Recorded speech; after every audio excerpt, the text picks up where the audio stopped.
नमस्कार मेरे सभी प्यारे दर्शकों और सब्सक्राइबर्स को। बहुत समय बाद मैं फिर से आपके सामने लंबे वीडियो लेकर आ रहा हूँ। हाँ, मैं जानता हूँ कि आप में से कई लोगों ने मुझे मैसेज किया था और मैं आपकी भावनाओं को समझता हूँ, इसलिए मैं शॉर्ट्स भी बनाता रहूँगा। लेकिन आज जो बात मैं करने जा रहा हूँ वो एक अपडेट नहीं, बल्कि एक सच्चा अनुभव, एक संदेश और एक सफ़र है जो मैंने खुद जिया है। सबसे पहले मैं साफ शब्दों में कह देना चाहता हूँ, शक्ति महारानी मेरे चैनल से आएंगी। जी हाँ, मैंने जो कहा वो आप ध्यान से सुने, शक्ति महारानी इसी चैनल से प्रकट होंगी। अब मैं जानता हूँ कि बहुत सारे चैनल हैं, खासकर वे जो शक्ति वैष्णवी के नाम से चल रहे हैं। कई चैनल दावा कर रहे हैं, कोई खुद को देवी बता रहा है, कोई जान दे रहा है। लेकिन याद रखिए, उनके पास शक्ति महारानी नहीं है। ये बात किसी को चुभ सकती है, लेकिन सत्य कभी चिल्लाता नहीं है। सत्य शांत रहता है, स्थिर रहता है और अंदर से मजबूत होता है। और अब मैं आपसे एक गहरा सत्य साझा करना चाहता हूँ। जो लोग कहते हैं कि उनके पास शक्ति नहीं है, असल में वही शक्ति को धारण किए होते हैं।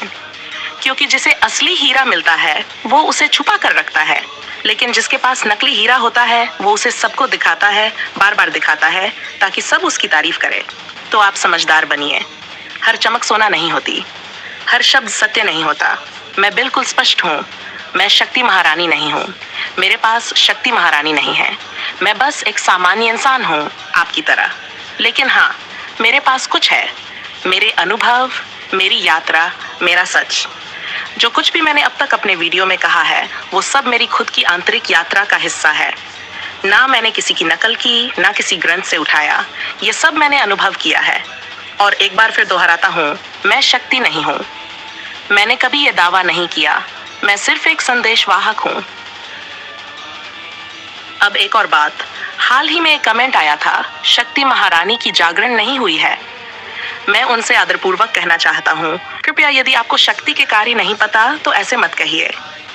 अगर आप उन्हें अपनी आंखों से नहीं देख पा रहे तो इसका मतलब ये नहीं कि उन्होंने कुछ किया नहीं है।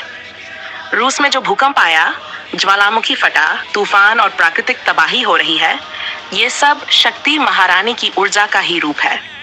क्योंकि शक्ति सिर्फ एक महिला नहीं है, शक्ति प्रकृति है। वो पेड़ पत्तों में, धरती की चाल में, हवा की सांसों में है। वो इंसानी रूप में नहीं आई, लेकिन उनकी चेतना काम कर रही है। तो अगर आप शक्ति को ढूंढना चाहते हैं तो टीका और सिंहासन में नहीं, प्रकृति की हलचलों में देखिए। क्योंकि जब शक्ति आती है तो वो सिर्फ उपदेश नहीं देती, वो परिवर्तन लाती है। अब एक और बात, कई लोगों ने पूछा कि जब कई लोगों को एक